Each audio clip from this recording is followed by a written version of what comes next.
Hello friends, सत्यनाट्य group में आप सभी का स्वागत है। तो आज का जो हमारा टेस्ट है, आज के टेस्ट के आपके टॉपिक थे।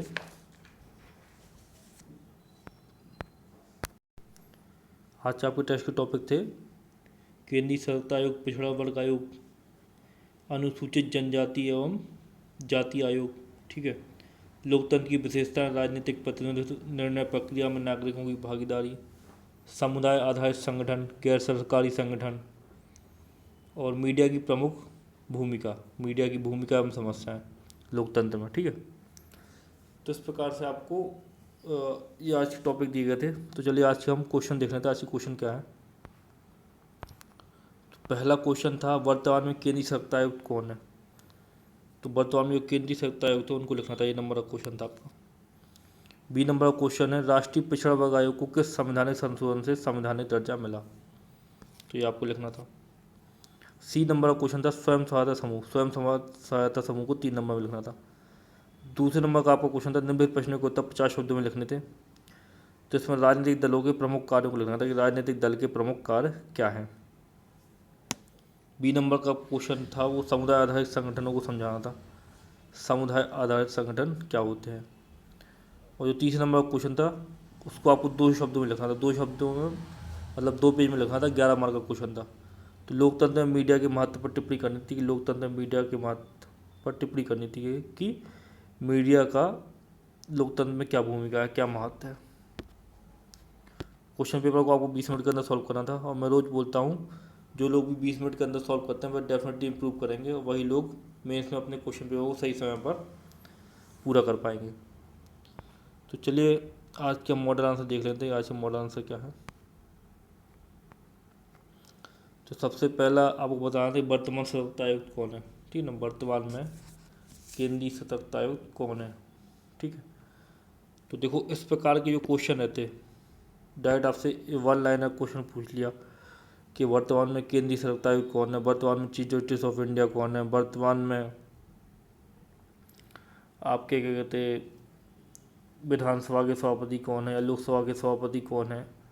ठीक है, ऐसे आपसे क्वेश्चन पूछ लिए जाते हैं। तो आप डायरेक्ट नाम लिख सकते, कई लोग डायरेक्ट नाम लिख सकते, कई लोगों को डायरेक्ट नाम लिखने में ही 3 नंबर मिल गए। ठीक है, 3 नंबर मिल गए। और कई लोग ऐसे भी हैं जिनको डायरेक्ट नाम लिखने में 2 नंबर मिले, 1.5 नंबर मिले। तो इस प्रकार के जो क्वेश्चन होते हैं कि जिसमें डायरेक्ट आपको लिखने के लिए बोला जाता है कि वर्तमान में चीफ जस्टिस ऑफ इंडिया कौन है, वर्तमान में लोकसभा के सभापति कौन है। ठीक है ना।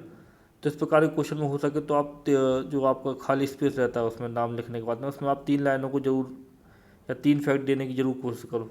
ठीक है, क्योंकि यदि आप मान लो आपने उस क्वेश्चन का डायरेक्ट आंसर दे दिया, आपसे पहले यदि किसी कॉपी चेक हुई है और यदि उसने क्या कहते उस क्वेश्चन में 3 फैक्ट दिए हुए हैं साथ साथ, ठीक है ना, उसने बता दिया कि केंद्रीय सतर्कता आयुक्त कौन है, सुरेश एन पटेल है, और साथ साथ उसने केंद्रीय सतर्कता आयुक्त के बारे में बता दिया यदि, ठीक है ना, तो ये सब चीज़ें जो आपकी हैं जो आपके उसमें डेफिनेटली क्या करती हैं, इम्पैक्ट डालती हैं। ठीक है ना।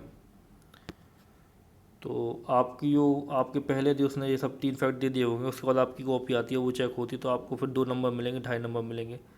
आखिर नंबर 1 नंबर काट ले आएगा आपका। ठीक है, तो थोड़ा इन सब चीज़ों पर भी गौर करना है। तो केंद्रीय सतर्कता आयुक्त पूछे थे कौन है। तो केंद्रीय सतर्कता आयोग का गठन मैंने लिख दिया 1964 में हुआ था। मुख्यालय बता दिया मैंने, सतर्कता भवन नई दिल्ली। और मेन आंसर ये था, वर्तमान आयुक्त हैं सुरेश एन पटेल। अब यदि आप वर्तमान आयुक्त सुरेश एन पटेल के बारे में थोड़ा बहुत जानते हो, कहाँ से हैं, कौन है, कैसे थे पहले, मतलब एडवोकेट हैं, क्या हैं, ठीक है ना, कोई जस्टिस हैं, ठीक है, तो आप वो क्या कहते हैं, आप उनके बारे में वो चीज़ लिख सकते हैं। ठीक है ना। तो इस प्रकार से करना था इन क्वेश्चनों को। बी नंबर का क्वेश्चन देख लो, पिछड़ा वर्ग आयोग को किस संविधान संशोधन से संवैधानिक दर्जा मिला। तो 102वां संविधान संशोधन अधिनियम 2018 में राष्ट्रीय पिछड़ा वर्ग आयोग को संवैधानिक दर्जा प्रदान किया गया। यह सामाजिक न्याय एवं अधिकारिता मंत्रालय के तहत कार्य करता है। ठीक है, तो जब मैं 102वां संविधान संशोधन अधिनियम 2018 में राष्ट्रीय पिछड़ा वर्ग आयोग को संवैधानिक दर्जा प्रदान किया गया, इतना 2 लाइनों में हुआ। होगा आपके कॉपी में। उसके बाद एक लाइन बचती है तो आप लिख सकते हैं कि यह सामाजिक न्याय एवं अधिकारिता मंत्रालय के तहत कार्य करता है। या वर्तमान में पिछड़ा वर्ग आयोग के अध्यक्ष कौन है, यदि आपको अध्यक्ष पता तो अध्यक्ष लिख दो, उस लाइन को भी भर दो, तीसरी लाइन को भी। तो इस प्रकार से करना था ये। सी नंबर का क्वेश्चन देखो, सी नंबर का क्वेश्चन था आपको स्वयं सहायता समूह। स्वयं सहायता समूह को 3 लाइनों में लिखना बहुत बड़ी चुनौती है, क्योंकि जितनी भी इसकी डेफिनेशन जितनी भी किताबों में अवेलेबल है, ठीक है ना, तो वो डेफिनेशन 3 से 4 लाइन में पहुंच जाती है स्वयं सहायता समूह की। तो ये अपने आप में क्या है, एक चुनौती है स्वयं सहायता समूह को 3 लाइनों में लिखना। तो देख लो किस प्रकार करना था इसको। तो स्वयं सहायता समूह ग्रामीण निर्धनों के छोटे समूह होते हैं जिनकी सामाजिक व आर्थिक समान होती है। तो ये ऐसे लोगों के समूह होते हैं, वो ज़रूरी नहीं है महिला हो, ज़रूरी नहीं है पुरुष ही हो, समझ रहे ना आप। मतलब महिलाओं के भी स्वयं सहायता समूह होते हैं, पुरुषों के भी स्वयं सहायता समूह होते हैं, महिला और पुरुष दोनों के मिला के भी स्वयं सहायता समूह होते हैं, ठीक है। और ऐसे लोग इसमें जुड़े होते हैं जिनकी सामाजिक व आर्थिक स्थिति लगभग समान होती है, ठीक है ना, निर्धन लोग होते हैं जनरली। स्वयं सहायता समूह का उद्देश्य क्या होता है, छोटी बचत को बढ़ावा देना। जो ग्रामीण लोग हैं उनके बीच में क्या करना, छोटी बचत को बढ़ावा देना। निर्धनों के जीवन स्तर को सुधारना, निर्धनों के जो जीवन स्तर होता है उसको सुधारना। बैंकिंग सुविधाओं की वृद्धि करना, ठीक है ना, बैंकिंग सुविधाओं की वृद्धि करना, बैंकिंग सुविधाओं से परिचित कराना गांव के लोगों को। तो ये सब स्वयं सहायता समूह के उद्देश्य है। स्वयं सहायता समूह के लिए कुछ योजनाएं भी चल रही हैं, उन योजनाओं को पढ़ना। स्वयं सहायता समूह यदि आ जाता है 5 मार्कर में तो उनमें योजनाएं भी लिख दो, कौन कौन सी योजनाएं चल रही, तो इस प्रकार से करना था ये आपको।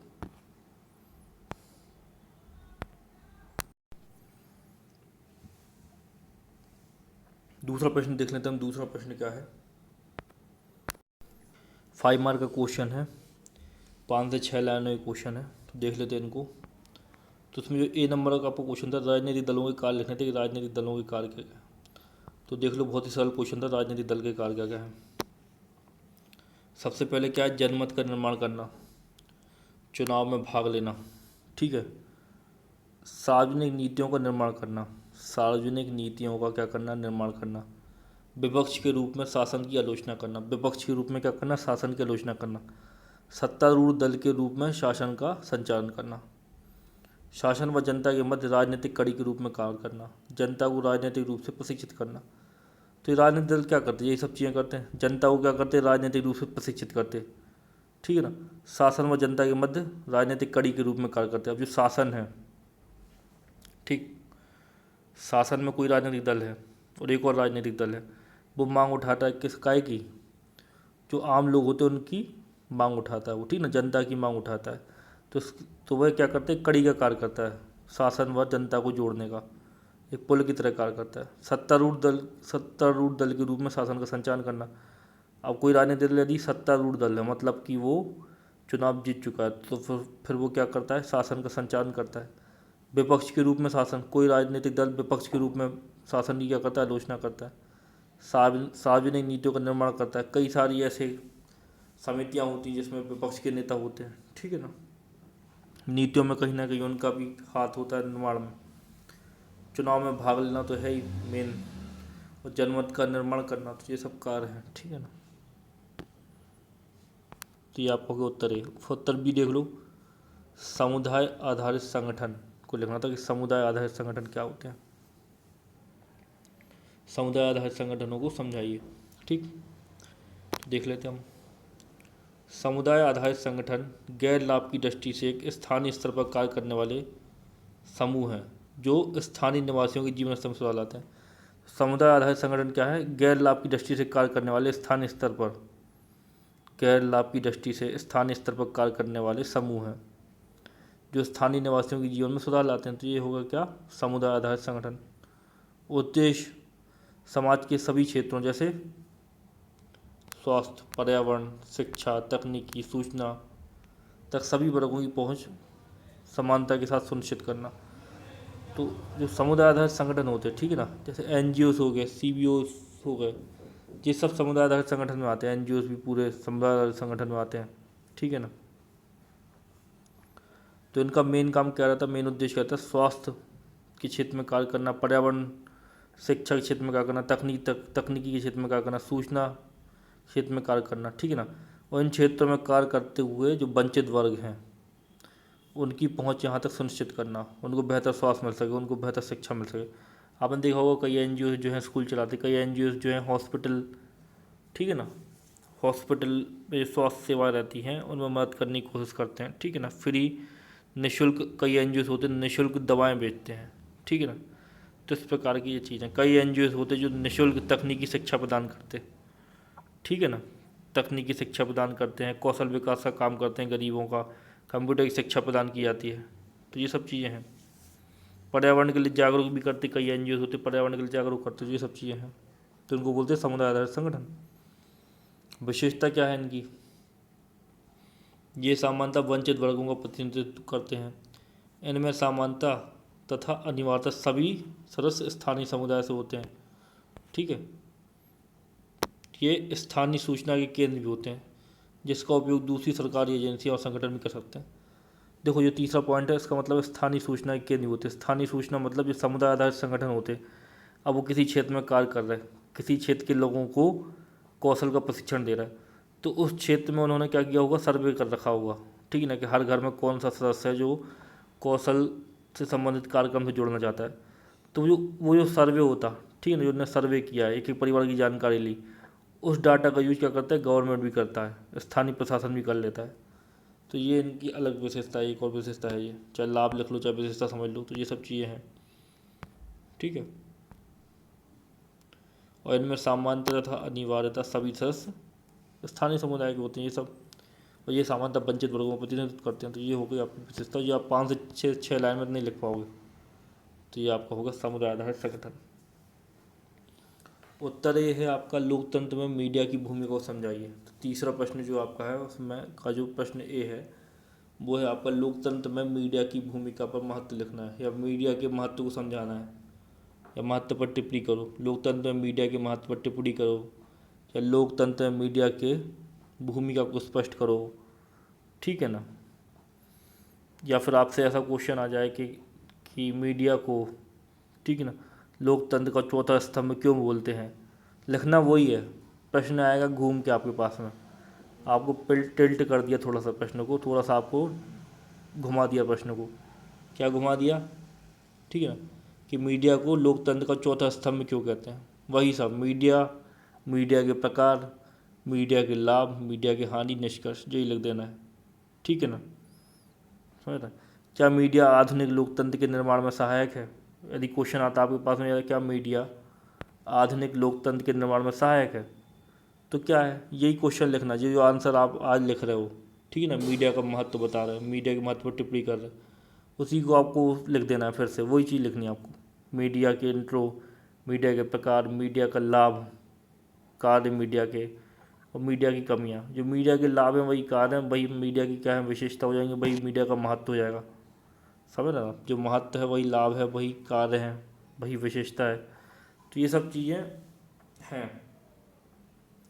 तो इस प्रकार से आपको क्या कहते हैं, क्वेश्चन किसी प्रकार से आए आपको इस प्रकार से आंसर लिखना। अब आपसे पर्टिकुलर भी आ सकता है, ठीक है ना। प्रिंट मीडिया का योगदान बताओ लोकतंत्र में।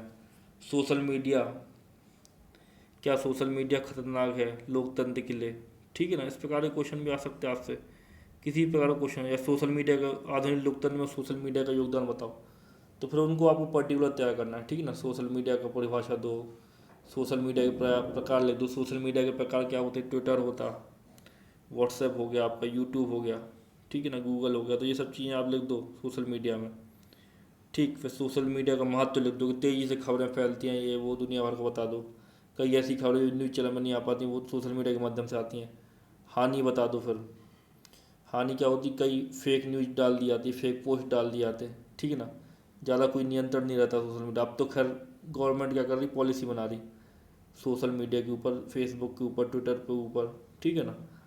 पॉलिसीज़ बन रही है कि आपको बताना पड़ेगा, आपको ट्रेस करना पड़ेगा किसने भ्रामक पोस्ट डाला, उसको ट्रेस करना पड़ेगा। तो ये सब चीज़ें हैं, आप काम धीरे धीरे हो रहा है, ठीक है ना। जब तक हुआ नहीं है तब तक हम कोई पुराना लिखना। तो इस प्रकार से आपसे क्वेश्चन पूछे जा सकते, ठीक है। तो देख लो आज कैसे करना था इस क्वेश्चन को। सबसे पहले मीडिया का इंट्रो लिख देना था आपको, ठीक है ना। अब जो मीडिया यहाँ पर डल हुआ है, इस प्रकार से मीडिया लिखने की जरूरत नहीं है आपको, वो तो ऐसे टाइपर कई गलती कर देते हैं, ठीक है। तो आधुनिक युग मीडिया का युग है, ठीक है ना। मैंने लिख दिया इंट्रो, आधुनिक युग मीडिया का युग है। मीडिया शब्द अंग्रेजी के मीडियम शब्द से बना है, जिसका अर्थ है माध्यम, अर्थात मीडिया वह माध्यम है जो सूचनाओं, घटनाओं, जानकारी, तथ्यों को एकत्रित करता है तथा इन्हें समाज के विभिन्न भागों तक पहुंचाता है। तो ये मेरा क्या हो गया, इंट्रो हो गया कि आधुनिक युग मीडिया का युग है। अब ये मीडिया की भूमिका लोकतंत्र में आपसे ऐसे में भी पूछा जा सकता, ठीक है ना। तो ऐसे में भी आपको लिखना पड़ेगा, भयानक तरीके से लिखना पड़ेगा, 10 पेज भरने पड़ेंगे आपको, ठीक है। तो आधुनिक युग मीडिया का युग है। मीडिया शब्द अंग्रेजी में मीडियम शब्द से बना है, जिसका अर्थ है माध्यम, अर्थात मीडिया वह माध्यम है जो सूचनाओं, घटनाओं, जानकारी, तथ्यों को एकत्रित करता है तथा इन्हें समाज के विभिन्न वर्गों तक पहुंचाता है। तो मीडिया क्या है, माध्यम है। शब्द की व्युत्पत्ति बता दी कैसे हुई, ठीक है। और करता क्या है, सूचनाओं, घटनाओं, तथ्यों को एकत्रित करता है और समाज के विभिन्न भागों तक पहुंचाता है, उसको बोलते हैं मीडिया। फिर आपको मीडिया के प्रकार लिखने थे कि मीडिया के प्रकार कौन कौन से होते हैं, ठीक है ना। तो अब इसमें नहीं लिखा है मीडिया के प्रकार, ठीक है, टाइपर से फिर मिस्टेक हो गई, तो मीडिया के प्रकार वो खा गए। तो मीडिया का प्रकार मतलब वो लिखना भूल गए। तो मीडिया के प्रकार इस प्रकार से लिखना है, यहाँ पर ऐसे ऐसे बनाओ डायग्राम, एक ऐसा डायग्राम बनाओ, ठीक है, जिसमें आधे पेज में आपको, मतलब आधे पेज से कम पेज में आपका डायग्राम चलाएगा। यहाँ पर लिख दो प्रिंट मीडिया, प्रिंट मीडिया, ठीक है ना। यहाँ पर लिख दो इलेक्ट्रॉनिक मीडिया, इलेक्ट्रॉनिक। यहाँ पर लिख दो social media, social media. Print media में लिख दो न्यूज़पेपर, पत्र, पत्रिकाएँ, विभिन्न टाइप की मैगजीन आती, न्यूज़पेपर आते, पत्रिका आती, सर्कुलर आते, सर्कुलर भी प्रिंट मीडिया में आता है। तो ये लिख दो, ऐसे पॉइंट बना के लिख दो। पहला लिख दो न्यूज़पेपर हो गया आपका, पत्र हो गया, कोई पत्रिकाएँ हो गई, कोई सर्कुलर हो गया। इलेक्ट्रॉनिक मीडिया में लिख दो रेडियो हो गई आपका, इलेक्ट्रॉनिक मीडिया में क्या जाएगा, रेडियो आ गया, टीवी आ गया आपका, प्रोजेक्टर आ गया आपका, सिनेमा आ गया आपका, ठीक है। अब आप कहोगे कि जो सिनेमा हो गई, टीवी हो गई, वो कैसे, ठीक है ना। टीवी में आप कोई मूवी देखते हो, उसके पहले कोई विज्ञापन आता, कोई, ठीक है ना, कैंसर से रिलेटेड एडवर्टाइज आती, वो आपके पास सूचना नहीं पहुँच रही। कोई योजना के बारे में आ जाता कई बार, नरेंद्र मोदी जी आ जाते कई बार, ठीक है ना। तो कोई योजना की जानकारी आपको दी जाती है, ठीक है ना, बीच में ऐड में। तो ये सब चीज़ें, टीवी हो गया, रेडियो हो गया, रेडियो में विभिन्न सारी योजना बताई जाती गवर्नमेंट की, गांव के लोग रेडियो के माध्यम से सुन सकें, देख सकें, समझ रहे ना। तो इस प्रकार से है आपका। तो ये आपका क्या हो गया, इलेक्ट्रॉनिक मीडिया। सोशल मीडिया, ठीक है ना, 3 ऐसे बनाने थे डायग्राम। ये हो गया था प्रिंट मीडिया, ये हो गया था इलेक्ट्रॉनिक मीडिया, और ये हो गया आपका सोशल मीडिया। सोशल, सोशल में गूगल लिख दो, यूट्यूब लिख दो, ठीक है, ट्विटर लिख दो, फेसबुक लिख दो। फेसबुक हो गया, व्हाट्सएप हो गया, गूगल हो गया, यूट्यूब हो गया, ट्विटर हो गया, तो इन सबको लिख दो, ठीक है। फिर उसके बाद में इसके महत्व को लिख दो। तो महत्व क्या है, कार्य क्या है, ठीक है ना, समाज तक सूचनाएं पहुंचती हैं, सरकारी कार्यों की स्थिति में प्रगति होती है, अंतर्राष्ट्रीय व राष्ट्रीय समाचार, सरकार की योजनाओं की जानकारी, किसी दुर्घटना, प्राकृतिक आपदा, मौसम की जानकारी, मनोरंजन, विभिन्न धार्मिक, सांस्कृतिक, सामाजिक प्रोग्राम से जनता में जागरूकता, किसी क्रूरता, अंधविश्वास के प्रति, भ्रष्टाचार को उजागर करना ऑपरेशन द्वारा, व्यापार संबंधी जानकारी, राजनीतिक घटनाक्रमों की जानकारी तथा स्वास्थ्य संबंधी जानकारी, शिक्षा, इंटरनेट आदि। तो ये व्यापार संबंधी जानकारी, राजनीतिक घटनाक्रमों की जानकारी तथा स्वास्थ्य संबंधी जानकारी, शिक्षा, तो ये सब क्या होगा, महत्व हो गया। स्वास्थ्य के क्षेत्र में महत्व, व्यापार के क्षेत्र में महत्व, भ्रष्टाचार को उजागर करना, स्टिंग ऑपरेशन, ऑपरेशन लिखा, ऑपरेशन, स्टिंग ऑपरेशन, ठीक है, स्टिंग ऑपरेशन करती है कई बार मीडिया, कई लोग पकड़े गए स्टिंग ऑपरेशन में, ठीक है ना, बड़े बड़े अधिकारी पकड़े जाते कई बार। फिर उसके बाद में कुछ इसकी आलोचना बता दो या समस्या बता दो या उसकी सीमाएं बता दो। अब क्या दिक्कत है, ईमानदारी, सत्यनिष्ठा आदि भावनाओं में कमी है, राजनीतिक हस्तक्षेप, राजनीतिक साठ गांठ, ठीक है ना, साठ गांठ लिखा, यहाँ पर 60 गांठ कर लेना, 60 गांठ, 60 गांठ, ठीक है ना। पेड न्यूज दिखाने की प्रवृत्ति, आपने देखा होगा कई न्यूज़ चैनल पेड न्यूज को दिखाते हैं, ठीक है। अभी बीच में खबर आई थी कि भारत के कई न्यूज़पेपर हैं, ठीक है ना, जिनको चाइनीज, ठीक है ना, चाइनीज गवर्नमेंट की तरफ से क्या कहते हैं, पेड न्यूज़ दिखाने, उनकी चाइनीज गवर्नमेंट से संबंधित आर्टिकल, समझ रहे आप, चाइनीज गवर्नमेंट की जिसमें वाहवाही हो, इस प्रकार के आर्टिकल का क्या हुआ, कोशिश की गई, मतलब चाइनीज गवर्नमेंट द्वारा कोशिश की गई, इस प्रकार की खबर आई थी, ठीक है ना। जैसे अमेरिका में चाइना के समर्थन में या चाइना की अच्छाई बताने वाले आर्टिकल पब्लिश होते कई, न्यूयॉर्क टाइम, जैसे न्यूयॉर्क टाइम का आपने नाम सुना होगा, उस न्यूज़पेपर में भी हो जाते कई बार, ठीक है ना। तो ये सब चीज़ें क्या होती है, होती पेड न्यूज। चाइनीज़ जो कंपनीज हैं या चाइनीज गवर्नमेंट है, वो किसी न किसी माध्यम से क्या कर रही है, पैसे भेज रही न्यूज के पास में, जो न्यूज आपके चैनल हैं, ठीक है ना, मीडिया हाउसेस हैं जो बड़े बड़े, उनके पास में भेज रही, और वो क्या कर रहे हैं, वो खबरों को छाप रहे हैं, समझ। तो इस प्रकार की पेड न्यूज दिखानी पड़ती, भारत में भी देखा गया था ये चीज़, ठीक है ना। सूचना से ज़्यादा विज्ञापनों पर ध्यान, अब भाई इतने ज़्यादा विज्ञापन आ रहे हैं, सूचना कम दी जा रही, पैसे कमाने का जरिया टीआरपी वाली न्यूज़ को दिखाना, टीआरपी वाली न्यूज़ चल रही, समझ रहे ना आप, तालिबान दिखा रहे, तालिबान चल रहा, पता चला 1 महीना हो गया तालिबान को देख रहे, ठीक है। सुशांत सिंह राजपूत वाला केस था, 1 महीने चलता रहा, मतलब मैं वो नहीं बोल रहा हूँ कि यही केस थे, यही चीज़ दिखाते हैं, मैं केवल आपको बता रहा हूँ एक चीज़ कि इस प्रकार की चीज़ें होती हैं, आप समझ रहे होगे, टीआरपी वाली, जिसमें टीआरपी जो लोग देखना चाहते हैं उस चीज़ को दिखाना, समझ रहे आप। तो ये चीज़ पैसे कमाने का जरिया, तो ये सब चीज़ें हैं। तथ्यात्मक जानकारी का अभाव, तथ्यात्मक जानकारी नहीं होती, अपने मन से, कई न्यूज़ चैनलों में ऐसा देखा गया उनकी न्यूज़ फर्जी पाई गई।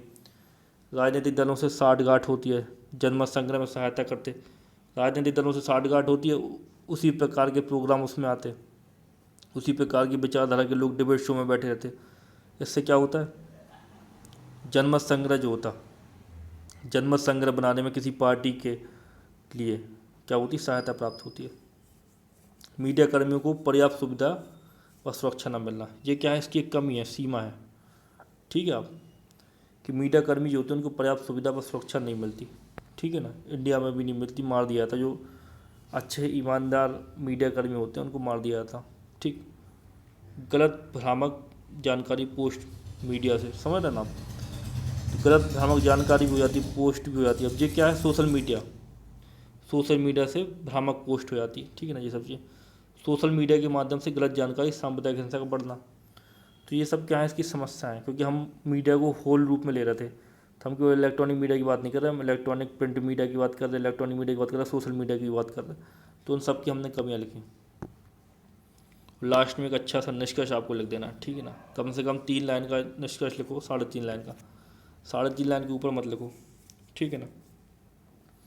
और थोड़े से क्वेश्चन में, यदि आपका क्वेश्चन 2 पेज में नहीं आ रहा तो क्वेश्चन में थोड़ा बहुत डायग्राम बनाने की कोशिश करो, इस प्रकार से डायग्राम बनाने की कोशिश करो, ठीक है ना, इस प्रकार से डायग्राम, जैसे मीडिया के प्रकार बताने थे तो मीडिया के प्रकार इस प्रकार से बताए थे, ठीक है ना, यहाँ पर प्रिंट लिख देते, यहाँ पर इलेक्ट्रॉनिक लिख देते, यहाँ पर सोशल लिख देते, प्रिंट के बता देते कि न्यूज़पेपर होता है, पत्र होता है, पत्रिका होती है, इलेक्ट्रॉनिक बता देते, रेडियो होता, टीवी होती, सिनेमा होता, सोशल मीडिया में बता देते, यूट्यूब है, व्हाट्सएप है, फेसबुक है, ट्विटर है, गूगल है, तो ये सब चीज़ें आप लिख सकते थे, तो इस प्रकार से आपको करना था, ठीक है ना।